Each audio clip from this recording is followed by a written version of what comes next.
दोस्तों, एक बार फिर से मैं आप सभी का स्वागत करती हूँ अपने इस स्पिरिचुअल चैनल पे। एक बार फिर से मैं आप सभी का स्वागत करती हूँ सृष्टि की संरचना की श्रृंखला में, जहाँ की मैंने लास्ट की वीडियो में हमने इस बात पे विचार किया था, इस बात पे चर्चा की थी कि जो विष्णु तत्व है और जो ब्रह्मा तत्व है, उनका प्राकट्य कैसे होता है। और जब उनका जो विष्णु है, जब वो तप करते हैं तो उनकी तप की वजह से जलधाराएं बहने लगती हैं, जिसमें वो शयन करते हैं और उनके वीर्य से एक स्वर्ण अंडा प्रकट होता है, एक गोल्डन एग प्रकट होता है, जिसका नाम उन्होंने हिरण्यगर्भ रखा था। हमने इस बारे में भी चर्चा की थी कि हिरण्यगर्भ का नाम क्यों रखा था, उसके नाम का अर्थ क्या है और मानव शरीर पे ये हिरण्यगर्भ किस तरीके से अपना प्रभाव, अपना स्थान रखता है और इसके कार्य क्या है। मतलब ये इसका जो कार्य है मानव शरीर पे किस तरीके से अपना ये प्रभाव दिखाता है और स्पिरिचुअल अवेकनिंग में यानी आध्यात्मिक मार्ग पर इसको जानना क्यों आवश्यक है, हमने इस बारे में चर्चा की थी। तो आज के हम इस वीडियो में बात करने वाले हैं कि जो ब्रह्मा है, ब्रह्मा तत्व है, विष्णु तत्व है और रुद्र तत्व है, उनका मानव शरीर पे, मानव अंग पर क्या स्थान है, मानव शरीर को ये कैसे रेगुलेट करती है, हमारे सातों चक्रों को कैसे बैलेंस करती है और स्पिरिचुअल अवेकनिंग में यानी आध्यात्मिक मार्ग पर इसको जानना क्यों आवश्यक है। दोस्तों, इस वीडियो को अंत तक जरूर देखिएगा, क्योंकि इसको देखने के बाद आपको समझ में आएगा कि मानव शरीर या मानव अंग कुछ और नहीं बल्कि जो सदा शिव है उनका ही विस्तारित स्वरूप है। हमारा जो ब्रह्मांड है, हमारी जो सृष्टि है, जिन तत्वों से मिलकर के बनी हुई है, जो डिवाइन एलिमेंट से मिलकर के बनी हुई है, यानी छोटे से छोटे कण, सजीव और निर्जीव वस्तुएं, जिन तत्वों से मिलकर के बनी हुई है, मानव शरीर भी उन्हीं तत्वों से मिलकर के बना हुआ है। इसलिए अध्यात्म कहता है कि अहम ब्रह्मास्मि, यानी मानव शरीर कोई अलग से सत्ता नहीं है।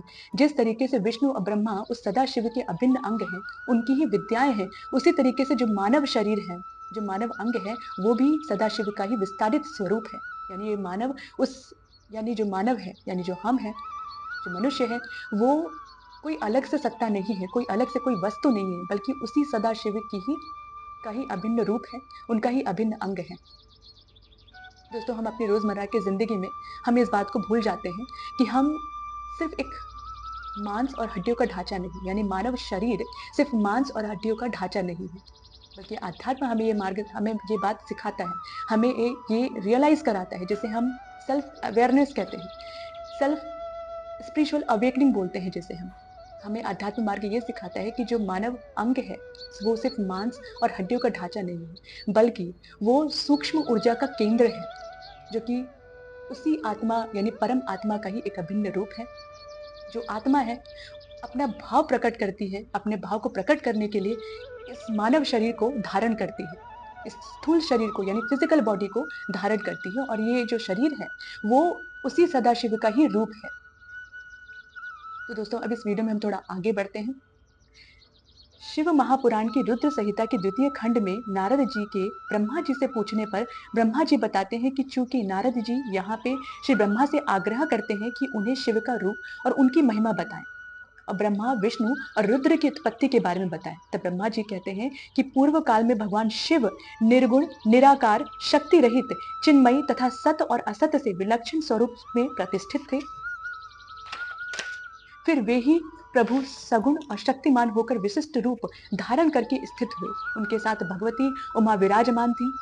वे भगवान शिव दिव्य आकृति से सुशोभित हो रहे थे, उनके मन में कोई विकार नहीं था, वे अपने परात्पर रूप में प्रतिष्ठित थे। मुनि श्रेष्ठ, उनके बाएं अंग से भगवान विष्णु, दाएं अंग से ब्रह्मा यानी कि मैं, और उनके मध्य भाग से यानी उनके हृदय से रुद्रदेव प्रकट हुए हैं। ब्रह्मा यानी कि मैं सृष्टि करता हुआ, भगवान विष्णु जगत का पालन करने लगे, और जो स्वयं रुद्र ने संहार के कार्य को संभाला। अब हम बात करते हैं कि कैसे ये सारे तत्व एक मानव शरीर के ही तत्व होते हैं और सात चक्रों को कैसे बैलेंस करने में हमारी मदद करते हैं। दोस्तों, हमने पिछले के भाग में हमने समझा कि कैसे विष्णु, ब्रह्मा और रुद्र ये सदा शिव की ही तीन अवस्थाएं हैं, जिनसे एक मानव शरीर का निर्माण हुआ है। क्या आपने कभी सोचा है कि हमारे भीतर विरोधाभास क्यों होता है? कभी हम बहुत कठोर होते हैं तो कभी हम बहुत कोमल होते हैं। असल में यह पूरा ब्रह्मांड और हमारा शरीर कुछ विशेष तत्वों से मिलकर के बना है। आज हम समझेंगे कि अर्धनारीश्वर से लेकर के ब्रह्मा, विष्णु और रुद्र तत्व के रहस्यों को, और जानेंगे कि कैसे ये हमारे सात चक्रों को बैलेंस करके हमारे आध्यात्मिक जागृति में हमारी मदद करता है। सबसे पहले हम अर्धनारीश्वर की बात करते हैं, जो कि संतुलन का प्रतीक है। सबसे पहले समझते हैं कि अर्धनारीश्वर यह केवल शिव और शक्ति का आधा आधा रूप नहीं है, बल्कि यह पुरुष यानी कॉन्शियसनेस और प्रकृति एनर्जी के मिलन का प्रतीक है। मानव शरीर पे इसका क्या प्रभाव है? हमारे भीतर का दायाँ हिस्सा जो कि पुरुष तत्व है और बायाँ हिस्सा जो कि स्त्री तत्व है, जब हम इसे समझते हैं तो हम अपने भीतर के तर्क और भावना के बीच संतुलन बनाना सीख जाते हैं। दोस्तों, आज जो अध्यात्म है वो हमें अर्धनारीश्वर का रूप समझाता है कि जो मानव अंग है, अध्यात्म के अकॉर्डिंग हमें जो स्पिरिचुअलिज्म है हमें वो सिखाता है कि जो मानव अंग है वो शिव और शक्ति का ही स्वरूप है।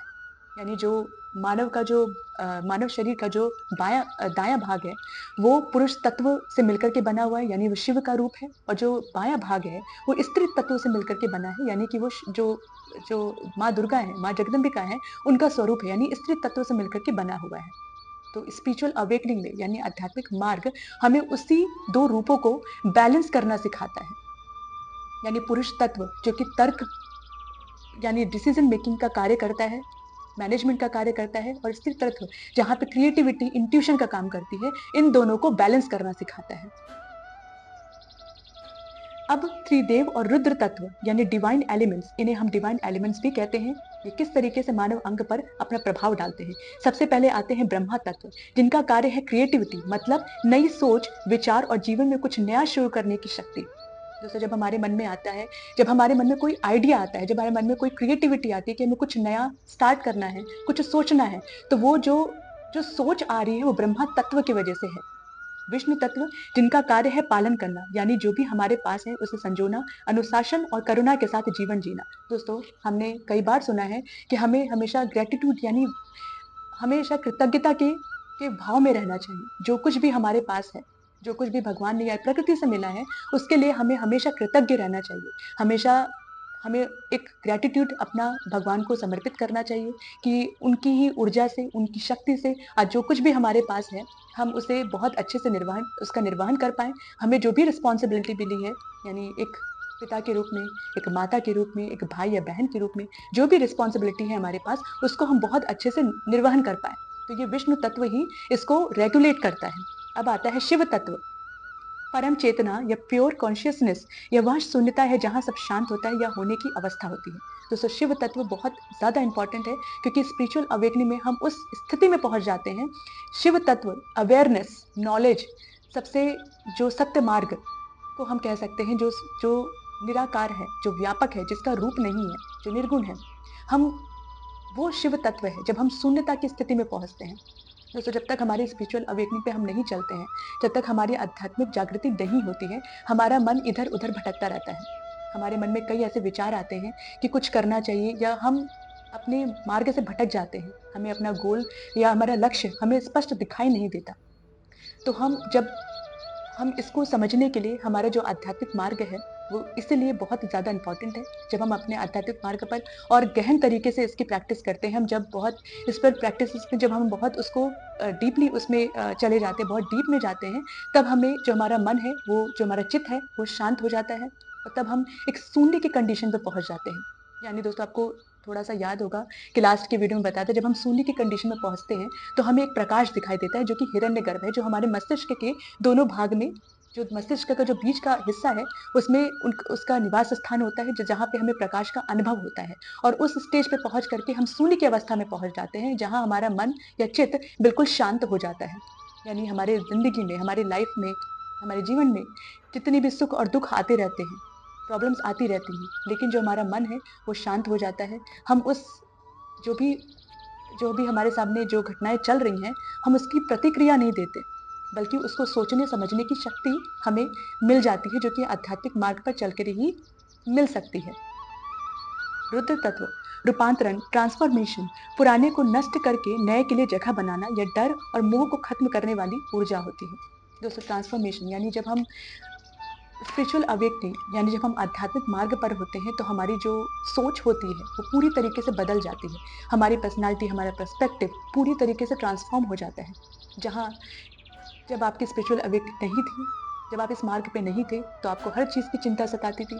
हर चीज़, हर बात में आपको एक डर लगा रहता था कि फ्यूचर की चिंता सता रही है, कभी बच्चों की चिंता सता रही है, कुछ ना कुछ, या ऑफ़िस से रिलेटेड कुछ ऐसी चीज़ है जो आपको बहुत चिंतित कर रही है, जिसकी वजह से आपके मन में शांति नहीं है।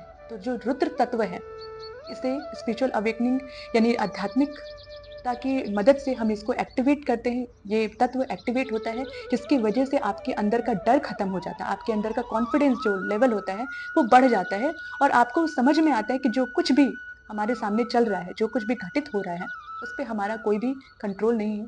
उसके बारे में हम सोचना बंद कर देते हैं, उसके लिए चिंतित होना बंद कर देते हैं। तो ये रुद्र तत्व जो है, ये जब एक्टिवेट होता है, जब ये रुद्र तत्व जो कि अभी सुषुप्त अवस्था में है, क्योंकि हम तब तक स्पिरिचुअल अवेकनिंग यानी आध्यात्मिक मार्ग पर नहीं है, लेकिन आध्यात्मिक मार्ग की वजह से, हमारी स्पिरिचुअल अवेयरनेस की वजह से ये तत्व एक्टिवेट हो जाता है, जिसकी वजह से हमारा मन और जो चित्त होता है, वो शांत हो जाता है और जो जो हमारा नेचर है, पर्सपेक्टिव चेंज हो जाता है, जिसे हम ट्रांसफॉर्मेशन कहते हैं। यानी पहले हम कुछ और थे और स्पिरिचुअल अवेकनिंग के बाद में हमारा नेचर, बिहेवियर, एक्टिविटी, सोचने का तरीका सब कुछ बदल जाता है। ये रुद्र तत्व का जो ट्रांसफॉर्मेशन है, ये इसी बात को रिप्रेजेंट करता है। अब हम बात करते हैं कि आध्यात्मिक जागृति में इनकी आवश्यकताएं क्यों है। इन तत्वों को जानना इसलिए जरूरी है क्योंकि जब तक आप ये नहीं जानेंगे कि आप कौन सी ऊर्जा के साथ जी रहे हैं, आप खुद को बदल नहीं सकेंगे। अगर आप सिर्फ ब्रह्म तत्व ही हैं, तो आप सिर्फ योजनाएं बनाएंगे। अगर सिर्फ रुद्र तत्व है, जागृत नहीं है, तो आप पुरानी आदतों को छोड़ नहीं पाएंगे। तो सिर्फ हम, क्योंकि हम जब तक आध्यात्मिक जागृति हमारी नहीं होती है, तब तक हम सिर्फ सोचते रहते हैं कि हम ये कर सकते हैं, वो कर सकते हैं, लेकिन इम्प्लीमेंट करने की जो शक्ति होती है, वो हमें नहीं आ पाती है। फिर यहाँ पे जो रुद्र तत्व है, जो आपका डर खत्म करता है, जो ट्रांसफॉर्मेशन करता है, जो आपकी चिंताएं खत्म कर रही हैं, आप तब तक उस चिंता में रहेंगे जब तक आपका आध्यात्मिक जागृति नहीं होती है। आध्यात्मिक जागृति का अर्थ यही है कि इन सभी तत्वों का सही समय पर सही इस्तेमाल करना। जितने तत्व हैं, ब्रह्मा, विष्णु और रुद्र तत्व हैं, उनका सही समय पर आप सही तरीके से उन तत्वों को इस्तेमाल कर सके, हमारी आध्यात्मिक मार्ग हमें यही सिखाती है। अब बात करते हैं कि हमारे 7 चक्र पे इन सारे तत्वों का क्या प्रभाव पड़ता है। सबसे पहला आता है मूलाधार चक्र, जिसे रूट चक्र कहते हैं। इस चक्र के जो मुख्य देवता हैं, वो है ब्रह्मा जी। मूलाधार चक्र हमारे अस्तित्व की नींव है। जब हम मूलाधार पर ब्रह्मा तत्व का ध्यान करते हैं, तो आप जीवन की असुरक्षा यानी इनसिक्योरिटी से बाहर निकलते हैं। यह तत्व आपको सिखाता है कि आप इस संसार में रचित हैं और सुरक्षित हैं। इससे जीवन में डर खत्म होता है और जीवन में स्थिरता आती है। दोस्तों, मूलाधार चक्र जो सबसे नीचे, यानी जो सबसे बॉटम लेवल पे, जिसे हम रूट चक्र बोलते हैं, जो ब्रह्मा तत्व को रिप्रेजेंट करते हैं, यानी ब्रह्मा तत्व यहाँ पे है। जब हम इसको एक्टिवेट करते हैं अपने आध्यात्मिक मार्ग पर, जब हम चल के जो आध्यात्मिक जागृति हमारी होती है, तो ये मूलाधार जो चक्र होता है, इसके लिए मंत्र होता है एक। क्योंकि अभी हम अध्यात्म की बात कर रहे हैं, तो हम अभी साइंस के बारे में बात नहीं करेंगे, क्योंकि मंत्र के बारे में हम एक अलग से वीडियो में बात करेंगे, जो कि जिस मंत्र को करके इस चक्र को एक्टिवेट किया जाता है। और जब ये एक्टिवेट होता है, तो हमारी जो डर होती है, चिंताएं होती हैं, वो खत्म हो जाती है। हमारे अंदर एक अलग से कॉन्फिडेंस आता है, क्योंकि फ्यूचर के बारे में जैसे जब तक हमारी आध्यात्मिक जागृति नहीं होती है, तो हम कई चिंताओं से घिरे होते हैं कि फ्यूचर में क्या होगा, या पास्ट में कोई गलती हुई है तो अपराध बोध में उस चीज़ में हम जीते रहते हैं।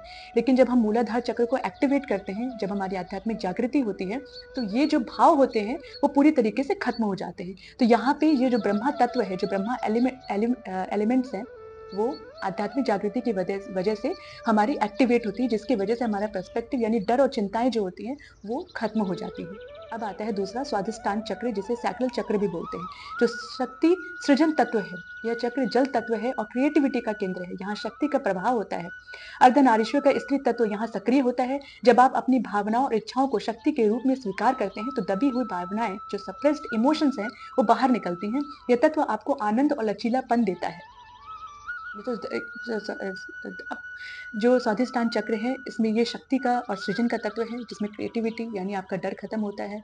आपके अंदर की जो इनसिक्योरिटी होती है, वो खत्म हो जाती है जब हम इन चक्रों को एक्टिवेट करते हैं। अब आता है मणिपुर चक्र, इसे सोलर प्लेक्सस चक्र कहते हैं, जो कि विष्णु तत्व को रिप्रेजेंट करता है। यानी विष्णु तत्व इसी मणिपुर चक्र पे उनका निवास स्थान होता है। विष्णु पालनहार है। यह चक्र हमारे शरीर का पावर हाउस है, जो ऊर्जा को पूरे शरीर में विस्तारित करता है।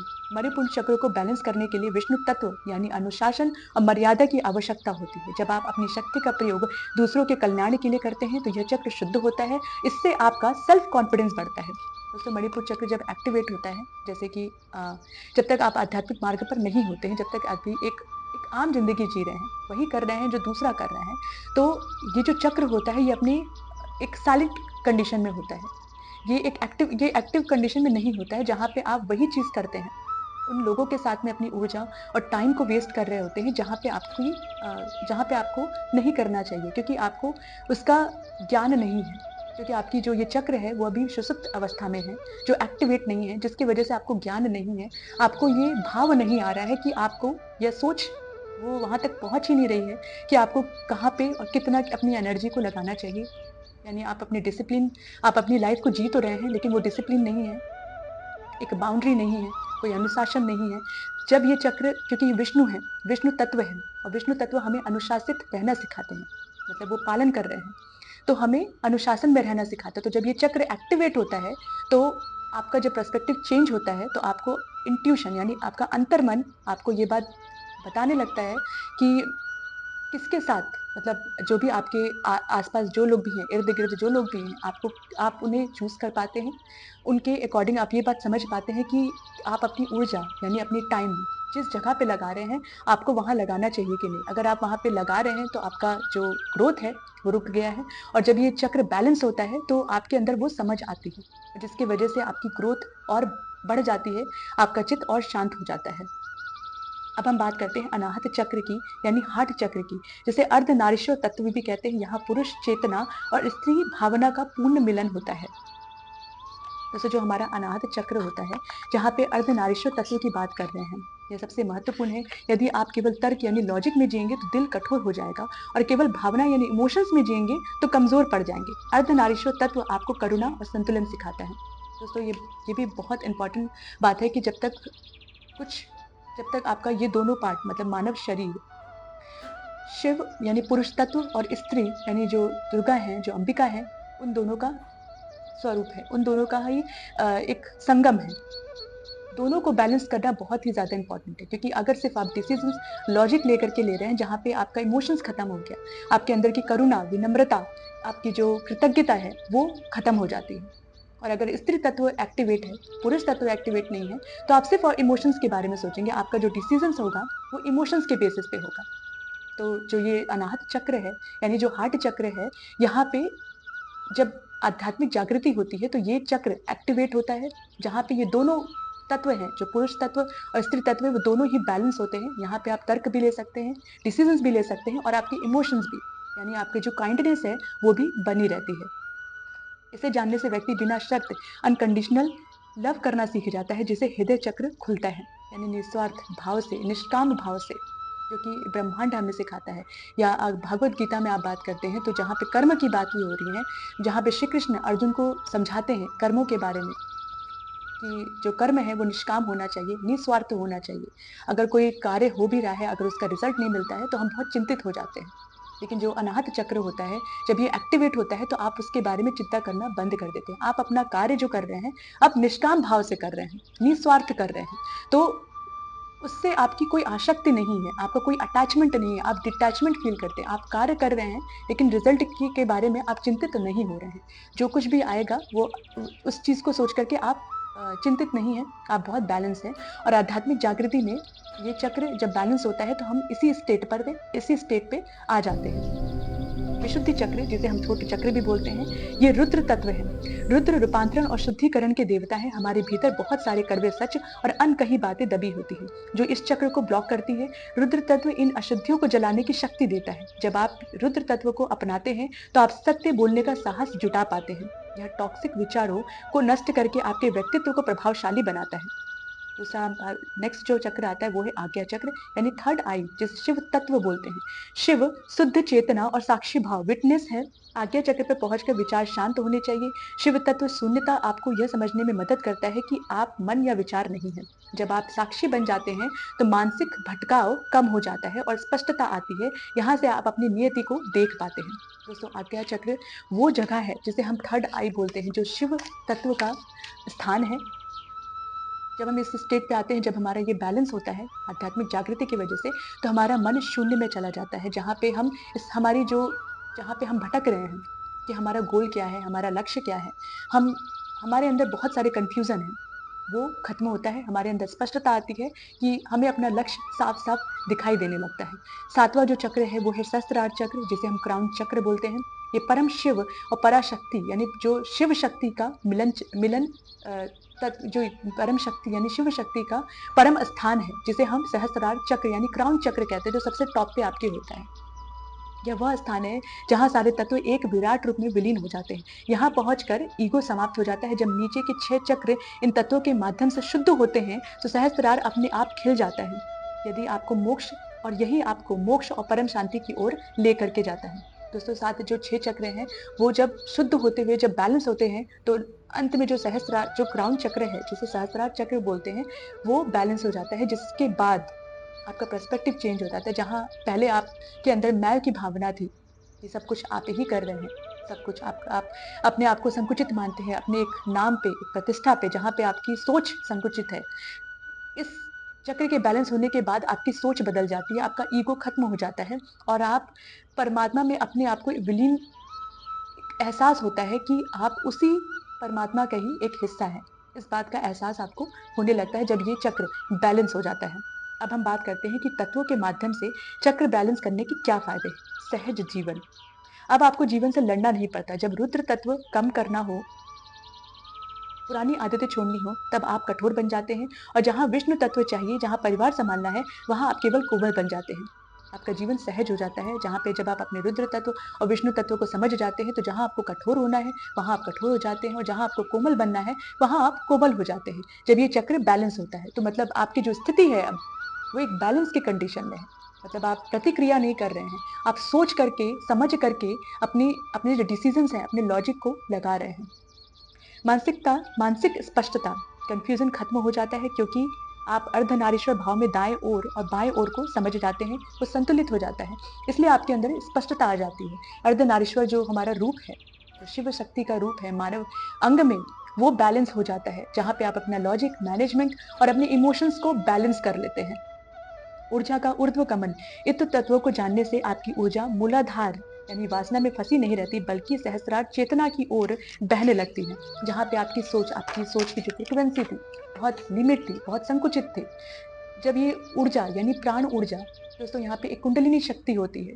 जब आप सातों चक्रों को बैलेंस करते हैं, जब आप सहस्त्रार चक्र यानी क्राउन चक्र तक पहुँचते हैं, तो उस चक्र तक पहुँचने के बाद एक कुंडलिनी शक्ति, जो कि विष्णु तत्व है, यानी जो अर्धनारीश्वर रूप है मानव शरीर का, यानी एक जगह शिव है और माँ जगदम्बा है, जो शक्ति यानी स्त्री का स्वरूप है, और उसको जब वो बैलेंस होता है, तो हमारी कुंडलिनी शक्ति यानी प्राण ऊर्जा जो नीचे है, जो सोई हुई है, सुप्त अवस्था में है, जिसमें सूक्ष्म ऊर्जा है, वो नीचे से ऊपर की ओर चढ़ना शुरू होती है।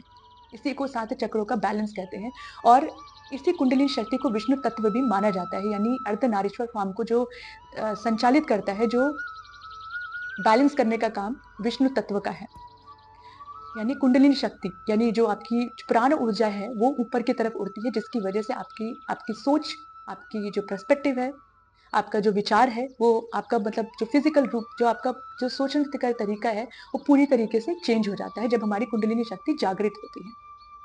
दोस्तों, आध्यात्मिक जागृति का अर्थ क्या है? अपने भीतर की इन देवताओं तत्वों को पहचानना। जिस दिन आप जान लेते हैं कि आपके भीतर ही ब्रह्मा, विष्णु और शिव का वास है, उस दिन से आपका जीवन एक सुंदर संगीत बन जाता है। तब हमें समझ में आता है कि हमारे अंदर हम आप अपने अंदर ना देखकर, बल्कि क्योंकि हमें ये चीज़ समझ में आ जाती है कि क्योंकि इन तत्वों को हम समझने के बाद, जब हम इन तत्वों को समझ जाते हैं, जब हमारे जो सातों चक्र हैं, जब वो बैलेंस हो जाते हैं, तो हमें इस बात का रियलाइज़ेशन होता है, जिसे हम सेल्फ रियलाइज़ेशन कहते हैं। सेल्फ रियलाइज़ेशन का मतलब ये होता है दोस्तों, जब आप अपने सारे तत्वों को समझ जाते हैं, जब आप एक मानव शरीर यानी अपने शरीर की बनावट को समझ जाते हैं, उन तत्वों को समझ जाते हैं। मतलब आपकी जो सोच है, सिर्फ़ यहाँ तक संकुचित नहीं है कि आप एक मानव हैं, एक शरीर है। आपका जो रूप है, नाम है, स्टेटस है, उससे ही आप रिप्रेज़ेंट हो रहे हैं। आपकी आइडेंटिटी उन्हीं पे संकुचित नहीं रहती है, बल्कि आप इस बात को समझ जाते हैं, एक सूक्ष्म लेवल की बात, जो सब्टल एनर्जी है, जो सोई हुई एनर्जी है, आप उस लेवल पे इस बात को समझ जाते हैं कि जो आपकी प्राण ऊर्जा है, जो आपकी आत्मा है, उसी परमात्मा का रूप है। आप उस परमात्मा से अलग नहीं हैं। और जब हम जब तक हमारी आध्यात्मिक जागृति नहीं होती है, हम तीर्थों के चक्कर लगाते हैं, हम मंदिरों के चक्कर लगाते हैं, हम अपने भगवान को बाहर ढूँढते हैं। लेकिन जब आप शांत होकर के बैठते हैं, जब आप आध्यात्मिक मार्ग पर चलते हैं, जब आपकी आध्यात्मिक जागृति होती है, जब आप अपने आप को टाइम देना शुरू करते हैं, जब आप अपनी आत्मा की सुनना शुरू करते हैं, यानी इंट्यूशन इंट्यूशन जो आत्मा है, वो शिव है। जो इंट्यूशन जो आपकी अंतःकरण है, वो वही शिव है। और ये बहुत सूक्ष्म ऊर्जा है। हमारी आध्यात्मिक मार्ग हमें शांत होके बैठना सिखाती है। अपनी आध्यात्मिक जागृति की वजह से हम अपनी आत्मा को सुनना शुरू कर देते हैं और तब हमारी लाइफ में बैलेंस आ जाता है। यानी जब आपकी जो ऊर्जाएँ हैं, चारों तरफ बिखरी हुई हैं, सातों चक्र वो अपनी जगह पे नहीं है, ये तत्व अपनी जगह पे नहीं है, इसलिए हमारे मन में चिंताएँ होती हैं, हमारे जो जीवन शैली पूरी तरीके से बिखरी होती है। जो आध्यात्मिक मार्ग है, स्पिरिचुअल अवेकनिंग दोस्तों इसीलिए ज़रूरी है ताकि आप अपने आप को बैलेंस कर सकें, अपने तत्वों को बैलेंस कर सकें और अपने आप को समझ सकें। आप एक आत्मा हैं, आपकी जो सोच है, आपकी स्वतंत्र आप जो सोच है वो स्वतंत्र है, वो कहीं किसी भी स्टेटस और किसी भी रूप के लिए सिर्फ़ वहीं तक निर्धारित नहीं है, बल्कि ये आत्मा है और हम ये बात समझ जाते हैं कि हम एक सूक्ष्म ऊर्जा से संचालित हो रहे हैं। हम उसी शिव का ही एक अभिन्न रूप हैं, जिसकी वजह से हमारी जो सोच है, वो बदल जाती है, हमारी जीवन शैली बहुत सुधर जाती है और हमारे जो जीवन शैली में एक सकारात्मकता आ जाती है। आई होप दोस्तों आपको ये वीडियो बहुत पसंद आया होगा, आपको ये समझ में आया होगा कि मानव शरीर क्या है और इन तत्वों का इन हमारे जो मानव शरीर है, उन पे इनका क्या प्रभाव पड़ता है। अगर आपको ये वीडियो पसंद आया हो दोस्तों तो प्लीज़ इसे लाइक कीजिए। अगर कोई कमेंट है, कोई कन्फ्यूज़न है तो मुझे कमेंट बॉक्स में कमेंट ज़रूर कीजिए। तब तक के लिए जय श्री राम।